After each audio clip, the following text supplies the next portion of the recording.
Now, in continuation to our fast track series for AZ-104, we are now in the section of monitoring and maintaining Azure-based resources.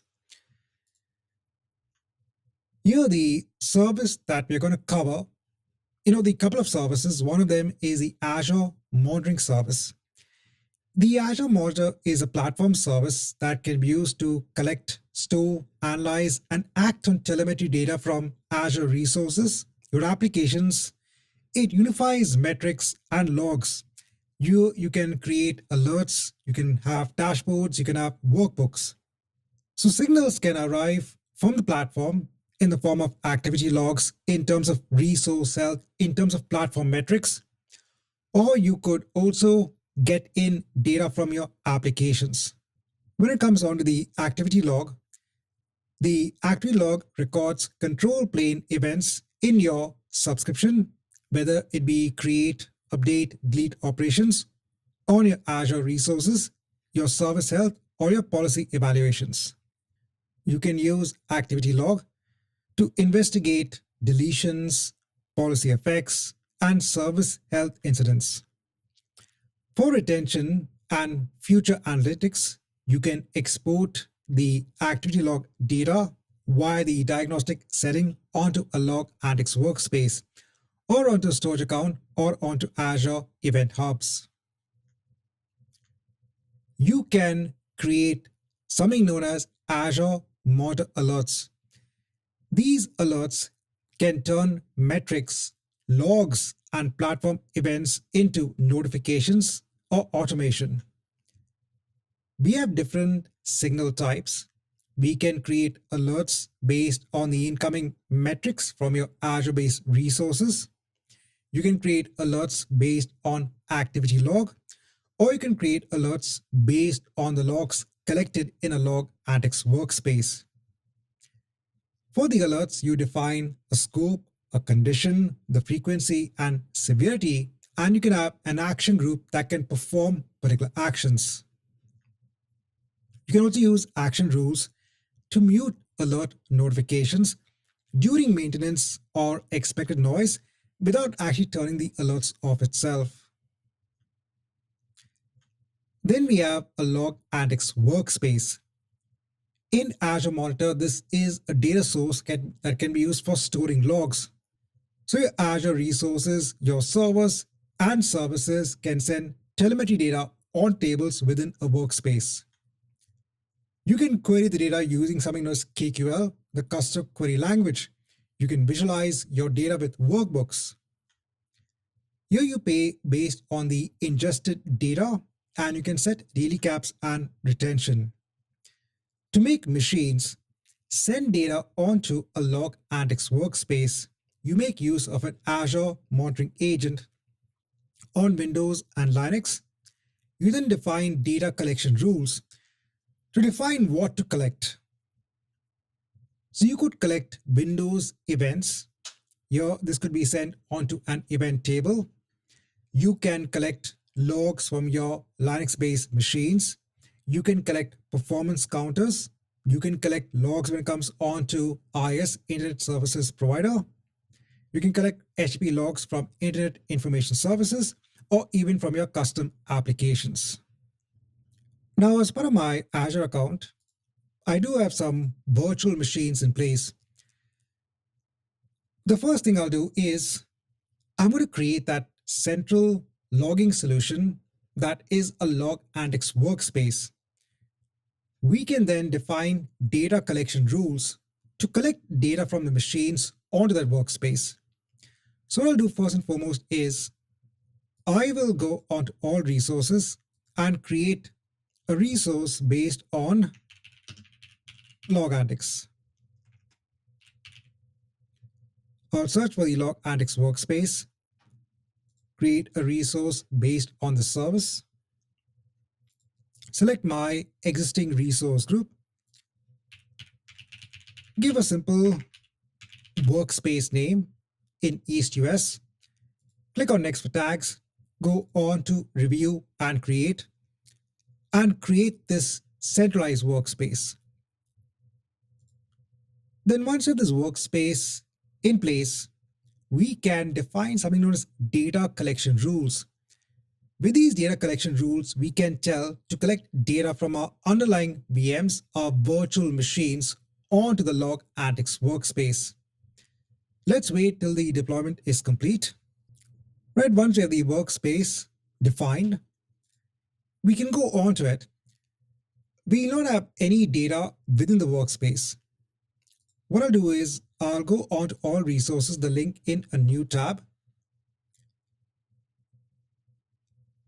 I will go on to data collection rules. I'll create a new data collection rule. Say I want to collect data from my Windows-based machine, so I'll just give a name for the rule. This is within my resource group in East US. I'm targeting this rule to collect data from my Windows-based machines. I'll click on Next. I'll add my resources. So from what machines do I want to collect the data? I'll select both my database and my web-based machine. I'll click on Apply. Go on to next for Collect and Deliver. I'll add a data source. In my data source, we can collect performance counters. We can collect the Windows event logs at an OS level. Windows also has Windows event logs in place. If we have Internet Information Services, we can collect that as well. So let me just choose Windows event logs as an example. We have the different log types that are available. So I can just, as an example, take in the logs for security in terms of application, whatever is giving an error, and even system errors as well. On to destination, I'll add a destination. Now currently, in terms of the destination, only a workspace can be used. I'll click on Add Data Source. So we're just setting a data collection rule that we are instructing to collect data from the Windows-based machines onto the log analytics workspace. I'll go on to Review and create the data collection rule. Okay, now while this is being done, let us go on to the Azure Monitoring Service. In the Azure Monitoring Service, we have the various metrics. So for example, if you want to graph out the metrics for your resources, as an example, if I select my virtual machines, so I'll choose both of my machines, click on Apply. So first is the scope. Then what is the metric that I want to see? Let's say the percentage CPU overtime. So I can see the percentage CPU overtime for both machines. So we can graph out the metrics that are coming in from our Azure-based resources.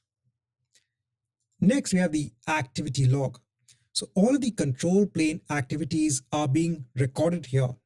So when I create the log analytics workspace, that is being recorded here.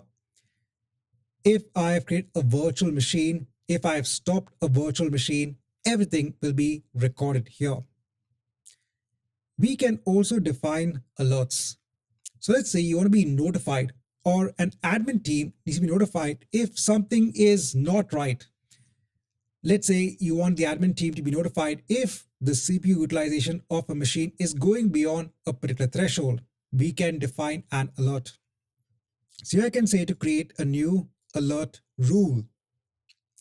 Now, in this alert rule, we first need to select a resource, our scope. As an example, again, let me choose any one of the machines. Click on Apply. So first is the scope of the rule. Next is the condition. We have the various signals in place. As an example, if I choose the percentage CPU, for this percentage CPU condition, the signal name, we can define the alert logic. So I can say that if the percentage CPU is going beyond 80% over the last 5 minutes, then let this alert get triggered. I can scroll on to next for the actions. what actions do we want to perform? For this, I can create something known as an action group. In the action group, I can select my resource group. So here we are defining something different. What is it that we want to do? See, later on, we can define multiple alerts and we can just have one action group attached onto each alert. You can have one alert for the CPU utilization. You can have another alert based on activity log. You can have another alert based on, let's say, the log antics workspace, but you can just have one action group. So only one, let's say, team needs to be notified, or maybe just some sort of process needs to run in the background to rectify the problems based on the alerts. I can just give a name, go on to next. We can put in a notification. So I could probably just send an email alert.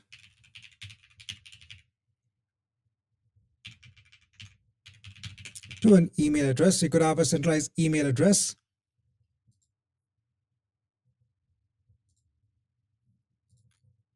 We can also define actions. For example, we could run an automation runbook that could probably restart the machines. Let's say this alert is based on the CPU threshold of a VM. In order to make sure that it goes back to normal, we can have an automation runbook that could restart the virtual machines.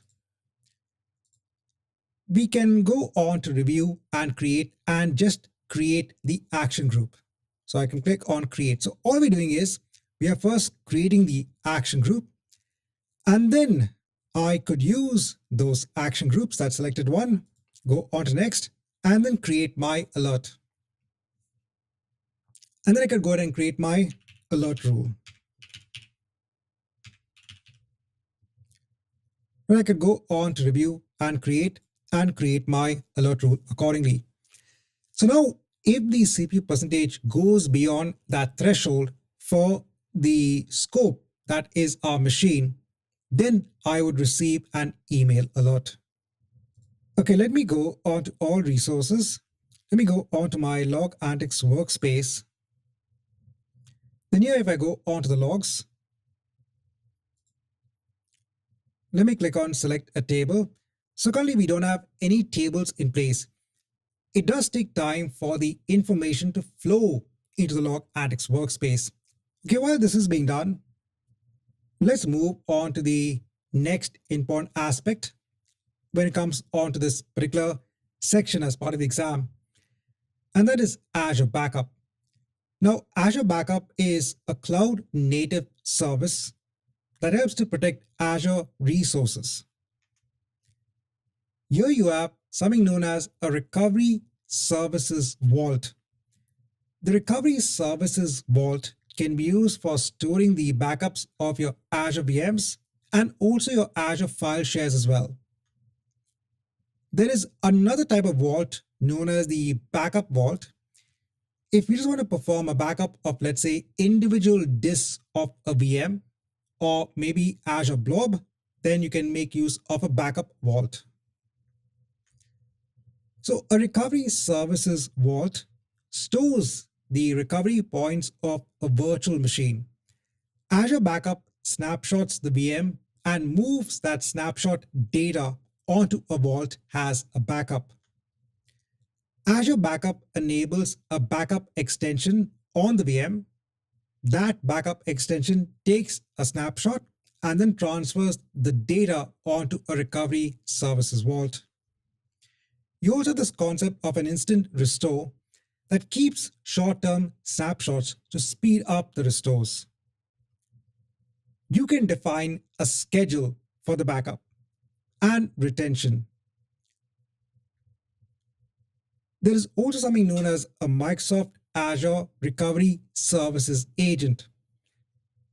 This can be used, you can install this agent on a machine. If you just want to back up individual files and folders on a Windows-based machine, you can make use of the Recovery Services agent. Then when you want to restore your files, you have various options. You could either perform an individual file restoration, or restore an entire VM or an entire disk. For a VM, you can create the new VM itself. You can restore the individual disks or replace the existing ones. With the Recovery Services Vault, we can also perform Azure Files as a backup. You can protect your Azure files by registering the storage account in the Recovery Services Vault and then applying a backup policy. Azure Backup handles the snapshots, and you can restore the entire share or individual files. Then we have Azure Site Recovery. This is Microsoft's disaster recovery solution that continuously replicates Azure VMs onto another Azure region and lets you fail over and fall back with minimal downtime. Here the key components are, you have again the Recovery Services Vault. This is the control plane for replication, for policies, for failover, and recovery plans. You have a mobility services extension that is installed on the VM. This is to enable the replication and track the disk writes. You have a cache storage account, so the data that's written in the source region or the updates are first transferred to that cache storage account and then transferred to the target region. And then you have the target resources itself. Okay, so now if I go back onto my log analytics workspace, let's see if we do have some logs in place. So I'll just refresh the entire page when it comes onto the log analytics workspace. Go onto the logs section. Let me click on select a table. Now I can see a category of log management. Under log management, I can see two tables in place. One is an event table and another is a heartbeat table. I said what we can do now is we can, if I just go on to the KQL mode, so this is the custom query language mode, we can now fire queries against the tables of information. If I just put in the table name and click on run, we're going to see all of the event logs from the machines being recorded here. So whether it be from our web-based machine or whether it be from our DB machine, all of the events are coming in. Each event has information. These events, the information is coming in from the Windows event logs. I said you can start firing queries. For example, I can use the pipe operator. If you just want to take a sample of 10 records within the table, there's something that you can do. If you only want to project certain columns of information, right? There's a lot of information here. So let's say I only want the time that the event was generated, the event level, name, the computer, and what else? Probably we can take, what is the event ID? Click on run, and you'll only get that information. There are a lot of queries that IT administrators and security administrators can actually fire now against the data within this table.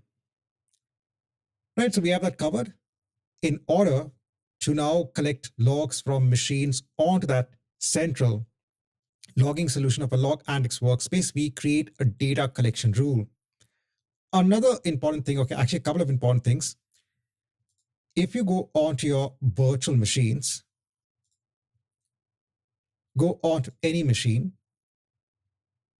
when you create that data collection rule, the first time around, the rule will install an extension. Here it is installing the Azure Monitor Windows agent. It is this agent that is taking the event logs from the machine and pushing it onto the log analytics workspace. Next, if your machines are sitting behind an Azure load balancer, so in my case, I have a public load balancer sitting in front of these machines. I had performed the set of steps in my video when it comes onto networking for AZ-104.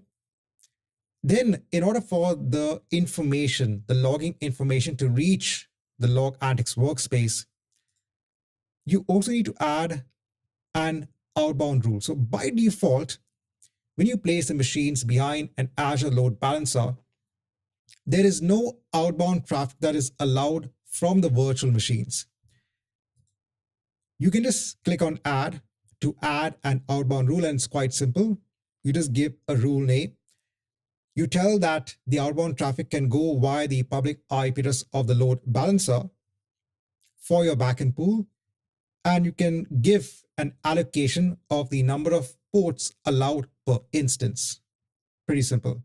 Once you do this, the information, the logging information will go onto your log analytics workspace. Now next, let's look at the Azure Backup service. So when you want to back up your Azure virtual machines, we can make use of Azure Backup as a service. It can back up the entire virtual machine. The backups are stored in something known as the Recovery Services Vault. So what I'll do is first, let me create a new resource of the Recovery Services Vault. And then we'll look at, so we need to search for backup and site recovery.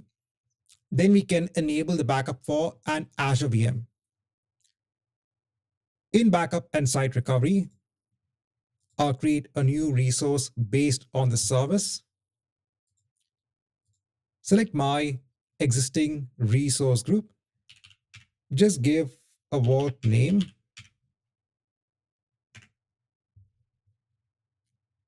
Now, what's very important is if I want to back up the machines that I have, right? So currently, if I look at my virtual machines, let's say I want to back up these machines. Now, these machines are in the East US location. In order to back up these machines using this Recovery Services Vault, we have to deploy the Recovery Services Vault in East US. If you have machines in another region, you will have to deploy another Recovery Services Vault in that particular region. I'll leave the other options as they are. I don't want to change them. I'll go on to review and create, and we can create our Recovery Services Vault. Let's wait till we have this in place. It'll just take less than a minute. Right, once done, I can go on to the Recovery Services Vault. We can now enable the backup and even the site recovery of different types of resources. So for example, if I click on backup, it'll tell where is your workload running. Is it running in Azure? Are you running it via Azure Stack? Or is it on premises? If I select Azure, we have different options. So we can enable the backup of an entire Azure VM. We can enable the backup of an Azure file share, SQL database on Azure VMs, and a couple of SAP-based solutions. Before I can showcase the enablement of a backup of a VM, I'm just going to do one thing, which I normally do. This is not something that you should do in your production-based vault. This is just to ensure that later on we can delete the vault. So if we go on to the properties of the Recovery Services Vault and scroll down, if I go on to the soft delete and security settings and click on update, what I'm just going to do is I will just uncheck to enable soft delete. See, what this setting does is, your backups for your VMs are going to be stored in the vault. Let's say someone mistakenly deletes the backup in the vault. With this setting, you can actually recover that backup. So even if someone deletes the backup I said in the vault, you can recover it. That is something that is enabled by the soft delete option. Now later on, what's very important is if you are trying all of these scenarios out, you should be able to, in the end, delete your recovery services vault. Now, if you do have backups in place in the vault and soft delete is enabled, it will become not impossible, but there's a extra level of steps to actually delete the items within the vault. Hence, to keep things very simple, what I do is I just for demo purposes, uncheck the settings of soft delete, because later on then we can easily delete the backups from the recovery services vault. That's it. Okay, now if I go on to, let's say, any VM, let me go on to the fast-tracked web-based machine. If I scroll down, if I go on to backup, we can select our existing recovery services vault. The rate at which the backups are taken is defined by a policy. There is already a default policy in place, but if you want to, you can create a new policy. Now what goes into creating a policy? So first is the backup schedule. So you have a frequency of hourly, daily, and weekly backups. What time do you want to start the backup? If it's on a hourly basis. So here you can put in a schedule. The minimum is every 4 hours. If I put in daily, you can decide, okay, once in a day, a backup is taken. Next is something known as a retain instant recovery snapshot. I'll explain this in a moment's time. So it's put as 7 days. And then we have the retention of the daily backup point. So we can retain the daily, the weekly, the monthly, and the yearly backup point. For now, I'll just leave these settings as they are. Right? It is going to basically back up the disks that are attached onto this machine, and I'll enable the backup. So what's happening here at this point in time? So we have our VM, right? And for a VM, let's say we have an application and we have data on our disk. It's critical. We want to take a backup so that at any point in time, if something happens to the VM, we are able to restore either files or the entire VM based on the backups taken. This current task that we've just performed of enabling the backup, it will not take the backup right now. What it's doing is, it is just going to have some sort of extension in place on the VM that will enable, the taking of backups on the VM. And it's going to have that kind of policy in place. Right? So we have a policy. Based on the policy, we have a schedule. In the schedule, we're saying that take a backup every 4 hours. So the first backup will be taken as per the schedule. Every backup that is taken creates something known as a recovery point or a restore point. And we can restore files or the entire VM using these restore points. So what I'll see is that protection has been enabled. If you now go on to the recovery services vault and go on to your backup items, you'll notice that for the item of the Azure VM, we have one backup item in place. So now the VM has been registered as an item within the recovery services vault. But you'll notice that it's giving a warning that the initial backup is still pending because it's still not taken the backup, the initial backup. We've only told it to register it with the recovery services vault and have that policy in place. If I go back onto my VMs, go on to the web-based VM, go on to backups again, what you will see is it's kind of a change now. It's giving you details that, yes, this machine is now registered with a recovery services vault. We can backup, we can initiate a manual backup right here itself, right now. So I'll click on backup now. We can retain the backup till a certain date. I'll click on OK. And now it will start that job of creating a backup of the VM. Now, when it does start the backup process, so for the VM again, okay, it's going to take a backup of the entire VM. Then it creates something known as an instant restore point.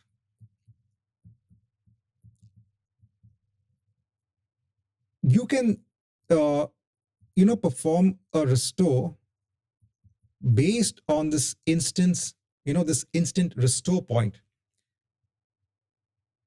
See, in the end, your backup needs to be stored in the recovery services vault.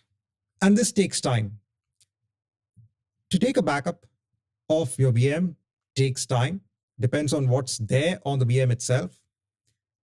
But what the backup service will do is, if you need to perform a quick restore of the backup that was taken, first, this kind of backup feature will create an instant restore point, which will be available on the VM itself. And you can perform a quick restore, either of files or of the entire VM. Then later on, it will transfer that backup onto the recovery services vault. So this is the entire process. There was that setting in the policy that please retain the instant restore point for 7 days. Well, that's what this is, the instant restore point. If you want to quickly have a restoration of a backup, this is made available to you. Now, the backup does take time. The initial backup could take maybe around 45 minutes, but maybe around the 20-minute mark, you might have that instant restore point in place. Now, while this is being done, I just want to go through disaster recovery. So what does this do? My VM is in the East US location. Okay, so let's say I have my VM that's hosting a critical application in the East US location. Now, what we have done for this VM is we have taken a backup. Now, the backup takes time. I told you it could take around 45 minutes. When you want to perform a restore operation of the backup, this also takes time. It all depends upon what you have as a workload running on the VM. For organizations that have a critical application that generates revenue, every second, not only minute, every second that is lost money, is lost revenue. In this case, what you would want to do is, let's say the entire East US region goes down. You would want to have another kind of replica environment running in another location. You can achieve this with this disaster recovery feature. With Azure Site Recovery, this disaster recovery feature, this will replicate all changes on the VM on a continuous basis onto another region, onto a replica region. But what you have to understand is there is double the cost, because now you have resources running in the secondary region. Replication is also happening, so you're paying for that as well. But I said it all boils down onto what is more important for the company. Is it loss of revenue for the application over time, or is it just having a replica in another environment? To enable this replication is quite simple. So you choose your target region, click on Next.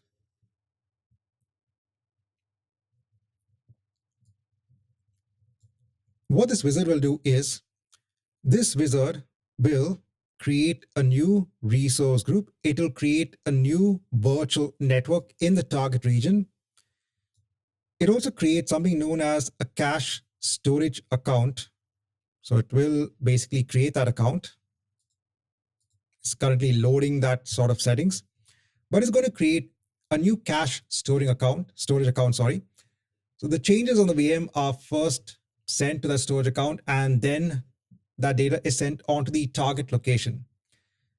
This is all being done so that if anything happens to the VM in East US, within a fraction of time, you can have your environment running in another location.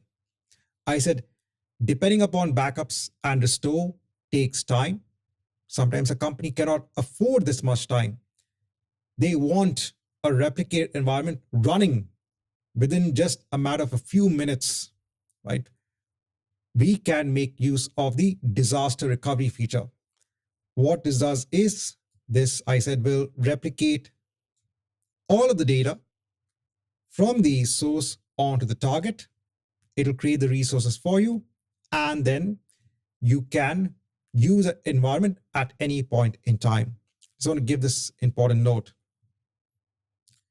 Now going on to our backup, if you want to look at the progress of the backup itself, you can actually go on to backup jobs in your recovery services vault. You'll see currently it's in progress, right? I said this will take time. Let me come back after, let's say, around 20 minutes to see if I get that instant restore point in place. Now I've come back after around 20 minutes. If I go on to the backup of the VM again,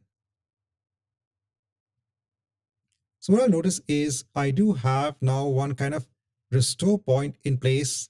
The last backup status is also green. That means we do have a backup in place. I can now go on to the context menu. We can either do an individual file recovery. So what we're going to do is we're going to be connecting to this restore point, and we can restore individual files. On the VM that we have, right, it's a Windows-based server, right? So the Windows-based server has a C drive.